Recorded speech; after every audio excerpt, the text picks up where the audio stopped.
Assalamualaikum warahmatullahi wabarakatuh.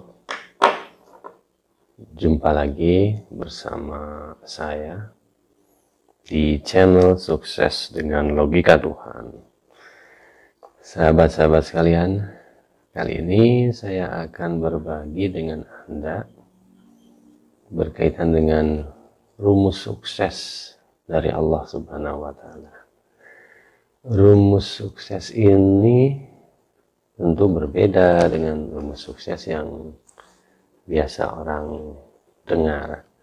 Tapi rumus sukses ini sesungguhnya sudah banyak diketahui orang. Tapi masalahnya ada orang yang percaya dan ada orang yang tidak percaya.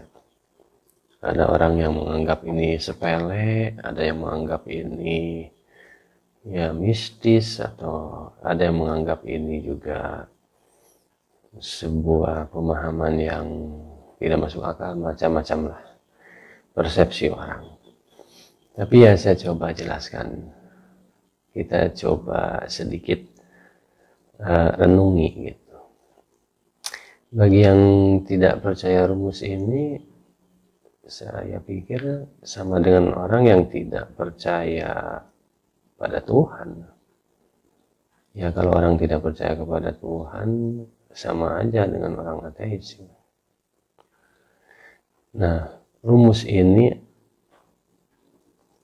berlaku di seluruh dunia sebetulnya. Berlaku di seluruh suku bangsa, berlaku di seluruh budaya ada ini. Karena ini rumusnya dari Tuhan, dari Allah Subhanahu wa Ta'ala. Kalau rumus ini dari Allah, ya pasti semuanya berlaku, cuman persepsinya atau gayanya berbeda-beda. Salah satunya adalah kalau Anda baca buku The Secret, di sana dijelaskan bahwa ada hukum tarik menarik di alam ini. Maka setiap yang kita pikirkan di semesta alam ini akan mengembalikannya. Jadi kalau kita memikirkan sesuatu yang baik, ya menurut mereka dari buku The Secret itu, alam akan mengembalikannya. Jadi kalau kita berpikir negatif, ya juga alam akan mengembalikannya. Nah, jadi mereka katakan hukum tarik menarik ini adalah hukum semesta alam. Nggak ada Tuhannya kan. Nah, jadi sebaik-baiknya berpikir harus ada Tuhannya di situ. Nah, sebetulnya ini kalau hukum tersebut kita bisa cari di dalam kitab suci Al-Quran. Nah, kita temukan di dalam Al-Baqarah 261. Al-Baqarah 261 itu, ya ini sudah sering saya ulang-ulang, saya sering sampaikan. Mungkin ada yang masih ingat, ada juga yang lupa gitu. Nah, maka prinsip di dalam Al-Quran itu ya segala sesuatu yang baik itu harus diulang-ulang. Kenapa harus diulang-ulang? Karena ya manusia itu sifatnya pelupa. Di dalam surah Al-Fatihah itu maka kita selalu minta bimbingan, minta petunjuk, dan jangan sampai kita menjadi orang pelupa gitu. Nah, sahabat-sahabat sekalian, di dalam Al-Quran Al-Baqarah ayat 261 itu ada rumus 1 min 1 sama dengan 700. Nah, mungkin sahabat sekalian sudah sering mendengar ini, tapi ini perlu diulang-ulang supaya ingat. Kemudian di dalam surat Al-An'am ayat 160 itu juga ada rumus 1 min 1 sama dengan 10. Jadi ada kelipatan di sini ya. Jadi Al-An'am 160 dan Al-Baqarah 261 itu sama-sama rumusnya menghasilkan pengurangan, itu menghasilkan angka yang lebih besar. Namun Al-Baqarah 261 itu kelipatannya lebih besar lagi. Nah, rumus-rumus ini bisa kita gunakan di dalam pikiran kita supaya rumus itu menjadi pola tindak gitu. Jadi kalau rumus ini menjadi pola tindak, ya hasilnya karakter orang itu pasti dermawan. Jadi rumus ini bukan hanya dijadikan sebagai kayak rumus togel begitu ya, tapi rumus ini harus dijadikan sebagai pola tindak. Nah, kalau menjadi rumus pola tindak berarti dalam setiap tindakan kita akan selalu menghasilkan sesuatu yang positif bagi diri kita maupun bagi orang lain. Jadi rumus ini adalah rumus bagaimana kita berkehidupan bermasyarakat. Ya, masyarakat itu siapapun dimanapun pasti akan menganggap orang baik kalau orang itu selalu berbuat baik kepada orang lain. Nah, jadi ini harus jadi pola tindak nih, rumus. Nah, ini menurut rumus generalnya dalam hidup ini. Jadi kalau misalkan kita mau hidup sukses, ya inilah rumusnya. Mau hidup di sudut manapun di bumi ini, mau di kutub manapun, mau di budaya manapun, rumus ini. Orang-orang sukses itu selalu punya karakter ini. Bermanfaat bagi orang lain. Nah, jadi 700 itu satu konsep yang abstraksinya tinggi itu.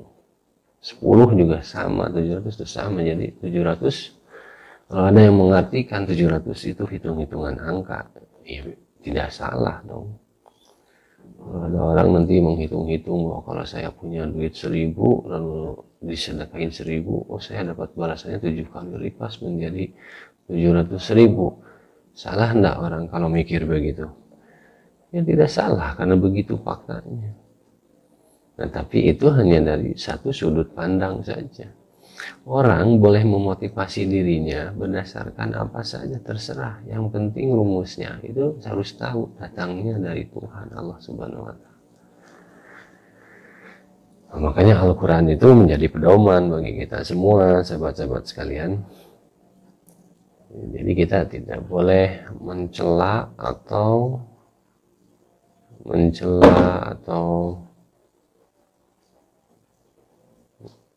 menyalah-nyalahkan pendapat orang lain,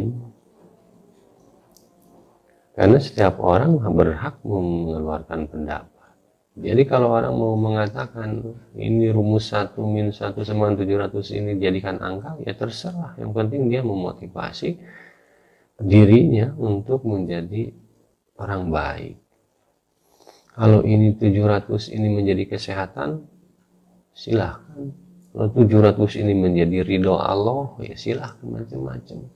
Jadi ini sangat terbuka untuk menafsirkannya. 1 min 1 sama 700 itu sangat terbuka menafsirkannya menjadi apa. Kalau orang-orang pendidikan ini menjadi rumus bagaimana membentuk karakter. Ya, ini bisa dipersepsi oleh berbagai sudut pandang. Jadi kita tidak boleh mengunci satu pemahaman mengunci pemahaman itu dalam satu sudut pandang. Nggak boleh kita mengunci seperti itu. Nah, kalau kita mengunci seperti itu, kita sudah menutup diri terhadap informasi atau ilmu-ilmu atau pemahaman-pemahaman yang lain, sehingga kita menjadi kerdil nantinya. Jadi kita harus membuka diri bahwa setiap orang itu punya sudut pandang masing-masing, dan pasti dia akan mengemukakan pendapatnya. Nah, manfaatnya bagi kita apa? Menjadi kekayaan dalam memahami suatu konsep. Ya, dalam beragama juga kita harus terbuka. Orang lain punya pendapat harus kita dengar, kalau baik kita gunakan, kalau tidak ya kita bersikukuh kepada apa yang sudah kita pahami begitu. Nah, gitu sahabat-sahabat sekalian. Jadi marilah kita sama-sama gunakan rumus sukses dari Allah ini dalam kehidupan sehari-hari. Demikian yang bisa disampaikan. Terima kasih atas segala perhatian. Sekali lagi, jika ada kesalahan itu sumbernya dari saya, dan kalau ada kebenaran ya datangnya dari Allah Subhanahu wa taala. Dan jangan lupa imani ayat-ayat itu, bukan mengimani pendapat orang. Assalamualaikum warahmatullahi wabarakatuh.